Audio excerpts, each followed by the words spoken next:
오늘 우리에게 주신 하나님의 말씀 보도록 하겠습니다. 사사기 9장 1절로 6절 말씀입니다. 생명의 샘가 10월 1일 화요일 말씀 기드온의 아들 아비멜렉 함께 읽겠습니다.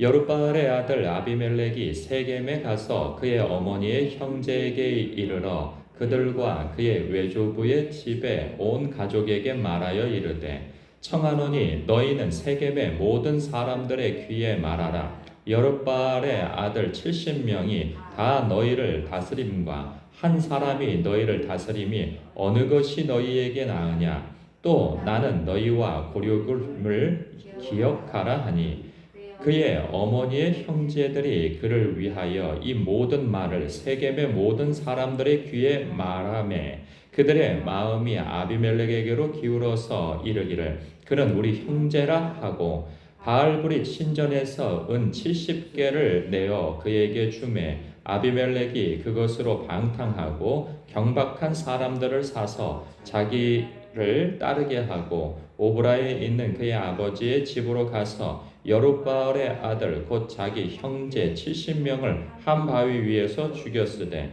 다만 여룻바알의 막내 아들 요담은 스스로 숨었으므로 남으니라. 세겜의 모든 사람과 밀로 모든 족속이 모여서 세겜에 있는 상수리 나무 기둥 곁에서 아비멜렉을 왕으로 삼으니라. 아멘.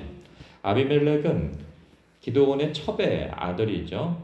이 첩으로서 그 부모에게 혹은 형제들에게 서름을 많이 받았는지 모르겠어요. 그래서인지 자기 형제를 죽이는 것에 조금도 주저함이 없는 것을 보게 되기도 하고, 이렇게 참 집안사에서 안타까운 일이 벌어졌는데, 근데 여기서 좀 주목해서 보아야 할 것이 이 정치적 선동을 하는 사람의 한 모습을 보게 되어집니다. 그러니까 이 사람에게 있어서 보면 이 선동이 거짓 선동이죠.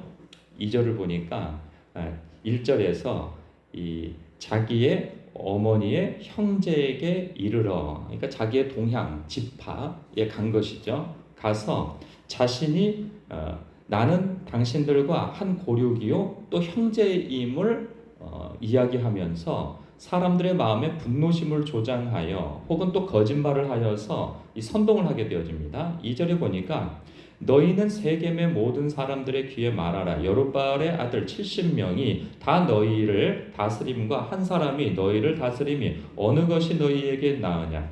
그러니까 그 기드온의 아들 70명이 있고 너희의 고륙 친척인 내가 있는데 누가 다스리는 게 낫냐라는 거죠. 그런데 사실 기드온의 아들들 70명은 정치를 하거나 나서서 아버지 다음으로 자신들이 그 지역과 혹은 이스라엘을 다스리기를 원치도 않았고 그런 마음 자체가 없었어요.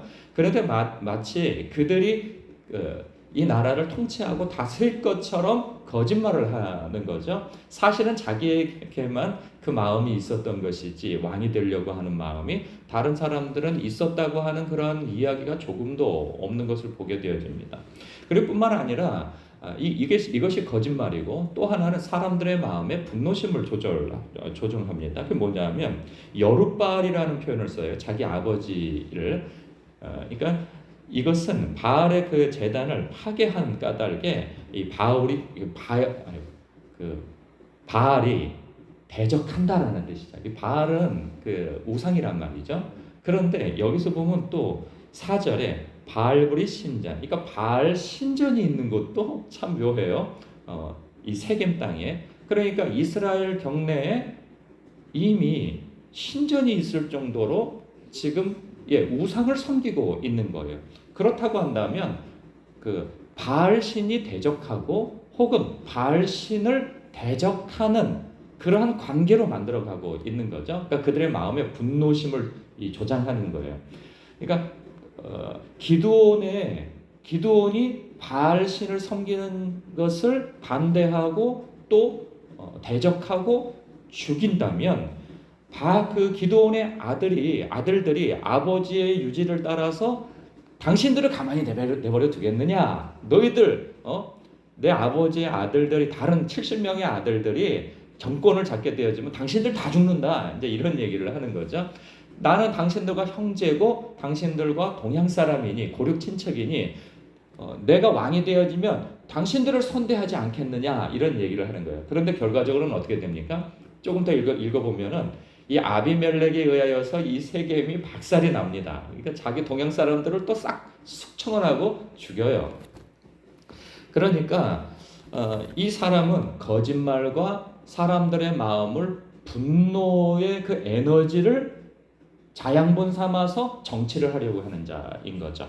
여러분 우리가 이런 분별력이 있어야 합니다. 이 사람들의 마음을 선동하고 그리고 분노심을 조장하여서 세대적 갈등, 세대 간의 갈등, 성별 간의 갈등, 그리고 지역 간의 갈등을 조장하여서 우리의 마음에 이 분노심을 일으키는 사람들이 있어요.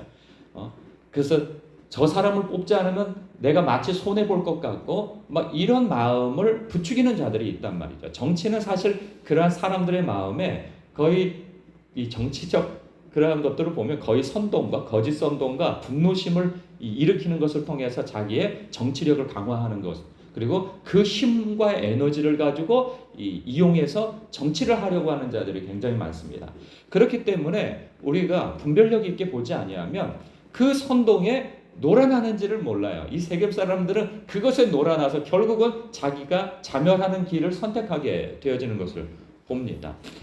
그래서 우리가 그러한 부분에 있어서 이 사람은 사람들의 마음을 분노심을 조장하여서 불안과 그리고 분노심 그렇게 해서 분열을 시키려고 하는 자이냐 화합을 시키려고 하는 자인가를 봐야 하는 것이죠. 우리는 정치를 하려고 하는 사람들은 아니잖아요. 그래서 우리가 표를 주던가 어떤 사람을 지지하려고 할 때, 정치가를 지지하려고 할 때 그 사람이 어떤 사람인가를 우리는 이 성경적 그리고 하나님의 관점에서 보려고 하는 시각을, 분별력을 가져야 하는 것입니다. 저 사람이 야당이든지 혹은 그 여당이든지 아니면 이 사람이 우리와 동양 사람이든지 이런 것을 봐서는 안 되는 거죠. 그가 주장하는 바가 무엇이고 의도하는 바가 무엇이며 이것이 이 조국과 민족과 백성을 위하여서 한마음 한뜻이 되게 하려는 것인가 유익이 되려고 하는 것인가 아니면 면밀히 봤을 때 이 사람이 나의 유익의 어떤 부분을 이렇게 살살 긁어주어서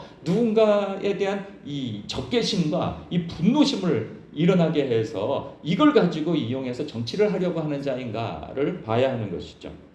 여러분 정치뿐만 아니라 목회도 그렇습니다. 저도 마찬가지예요. 목회를 할 때 목회를 좀 쉽게 하려고 할 수 있는 방법이 있어요. 그건 뭐냐면 사람들의 마음을 분노심을 일으키는 거예요. 어떤 분노심? 교회에 대한 분노심, 세상에 대한 분노심, 목회자에 대한 분노심. 가령 세상 교회다가 다 썩었다. 목회자들은 다 사꾼이고 다 거짓 선지자들이며 다 성도들의 주머니를 털어가지고 이 거짓 말을 해대서 성도들을 이용하려고 하는 자들이다. 오직 내가 전하는 말씀만이 생명의 말씀이며 바른 해석이며 그리고 하나님의 말씀이다. 모든 영성은 여기에서 흘러나온다. 이런 식의 말들과 그리고 세상은 다 불타 없어질 것이며 이 세상에 대하여서 자꾸 분노심과 적개심과 교회에 대해서 사람에 대해서 이렇게 해서 상대적으로 우리끼리 이러한 것으로 자꾸 사람들의 마음을 불안과 분노심을 조장하여서 목회를 하면 여러분이 사실 이게 잘 먹혀요. 말만 잘하면 사람들의 마음을 잘 끌어모아가지고 이게 일사불란하게 한마음, 이게 조금 부정적인 의미에서 한마음 한뜻 이러한 것으로 해서 사람들을 잘 이끌어갈 수 있는 것이 된단 말이에요. 이것도 하나의 목회적 정치란 말이죠. 다른 사람을 적개심을 일어나게 함으로 인하여서 나에게 마음을 쓰게 하는 방법, 이거 정말 조심해야 합니다. 여러분 어떤 분의 어떤 설교를 듣거나 어떤 분의 어떤 가르침을 들을 때에 이 사람이 자꾸만 어떤 적개심과 분노심을 일으켜서 자기가 옳다고 하는 것을 주장하려고 한다면 이런 분 조심하셔야 합니다. 이 분별력을 가져야 돼요. 뿐만 아니라 그러면 우리의 입장에서도 또 봐야 되는 것이죠. 성도적 입장에서 내가 사람들의 주목을 받고 인정을 받기 위해서 이 내가 하나님 앞에 사람들 앞에 나의 신앙을 살기보다는 사람들의 마음에 거짓말과 분열과 그리고 수군수군과 비판과 정죄를 함으로 인하여서 내 편을 만들려고 하는 거, 이거 굉장히 조심해야 합니다. 내가 누군가 모였을 때 나의 이야기를 하거나 하나님의 이야기를 하거나 그리고 누군가를 세워주고 격려하고 칭찬하고 하는 이야기를 내가 하고 있는지, 아니면 어떤 사람 삼자를 주로 이야기하면서 그 사람의 허물과 험담을 이야기하는 사람인지, 이건 참 습관적인 거예요. 이게 뭐 누구를 뭐랄까, 저도 거기에서 예외는 없죠. 그래서 이 다른 사람을 자꾸 깎아내리고 험담하고, 이게 또 교묘해요. 다른 사람을 생각하는 척하면서 또 그 사람을 판단하고 정죄하고 수군수군대, 이거 하나님께서 죄로 여기십니다. 그래서 우리가 나는 어떤 사람의 허물을 덮어주고 그리고 그 사람을 위해서 기도하고 그 사람을 인정하고 지지하고 세워주려고 하는 사람인 것인지, 아니면 교묘하게 사람들의 마음을 나에게로 향하게 하기 위하여서, 혹은 내가 그 사람보다 낫다고 하는 것을 드러내기 위하여서 어떤 사람을 깎아내리고 상대방의 분노심을 일으켜서 나의 편을 만들려고 또 내가 인정받으려고 하는 것인지, 이거 굉장히 자기 자신을 성찰해보고 돌아봐야 하는 것입니다. 이건 너무나도 습관적이고 이 죄악된 것이 깊게 배어 있어서 우리는 자꾸만 이것이 죄라고 함에도 불구하고 하나님께서 성경을 통해서 자기도 모르게 이러한 말들을 자꾸 쏟아내며 공동체를 분열하고 사람의 마음을 이간질하고 하는 일에 앞장설 수 있다는 거예요. 여러분, 우리는 이 분열되어진 것도 화평으로, 그리고 깨어진 것도 다시 싸매주고, 이러한 것들 한마음 한뜻으로 주 안에서 사랑의 관계로, 화평의 관계로, 화합의 관계로 매듭지어주는 그런 사람들이 되어야 하는 것이죠. 사실 뭐 정치가 어떻고 뭐 누가 어떻고 하기보다는 내가 중요한 것이죠. 나는 그런 사람인가 말이죠. 결국은 여기서 보면 세겜도 망하고 또한 이 아비멜렉도 결국은 망하게 되어져요. 잠깐은 흥하죠. 잠깐은 주목을 받죠. 그러나 나중은 패망하고 그리고 죽게 되어지고 하는 것으로 결론되게 되어집니다. 여러분, 우리가 하나님 앞에, 사람들 앞에 칭찬받는 사람이 되어야 합니다. 기도하겠습니다.